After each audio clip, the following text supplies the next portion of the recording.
এই সূরাটা নাজিল হওয়ার একটা ব্যাকগ্রাউন্ড আছে, শুনবেন। বিষ্ণু ঈসা ইসলামের কাছে যখন ওহী নাজিল হতে শুরু করলো, বিষ্ণু ঈসা ইসলাম ওহীর কথাগুলো পৌঁছে দিতে লাগলেন। যাই নাজিল হতো বিষ্ণুনবী পৌঁছে দিতেন, বিষ্ণুনবী সাহাবাদের কাছে শেয়ার করে দিতেন। যেটাই নাজিল হতো তিনি পৌঁছে দিতেন, যেটাই। কিন্তু কি অবাক করা কাণ্ড, হঠাৎ করে এই ওহী আসার ধারাবাহিকতা আল্লাহ বন্ধ করে দিলেন। ওহী আর আসে না, আকাশ থেকে নতুন তথ্য আর নামে না। ঘটনা কি? ওহী আসে না কেন? তথ্য আসে না কেন? জিব্রাইল আসে না কেন? কোন বর্ণনা এসেছে 15 দিন, কোন বর্ণনায় 1 মাস, 3 মাস, এমনকি 6 মাস পর্যন্ত বর্ণনা পাওয়া যায় যে বিশ্বনবীর কাছে 6 মাস ওহী আসে নাই। বিশ্বনবী তো অবাক, ঘটনা কি? ওহী নামে না কেন? আর ওহী না আসলে তো বিশ্বনবী শেয়ার করতে পারে না। এতদিন যা আসতো বলে বেড়াতো, এখন আসেও না, বলতেও পারে না। কাফির মুশরিকরা বিশ্বনবীর গালি দিতে শুরু করলো, মুহাম্মদের রব মুহাম্মদের ভুইলা গেছে, মুহাম্মদের আল্লাহ মুহাম্মদের ছেড়ে দিয়েছে।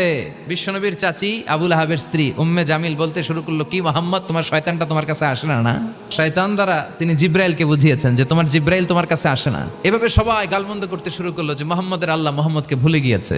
বিষ্ণু ঈসা ইসলাম নিজে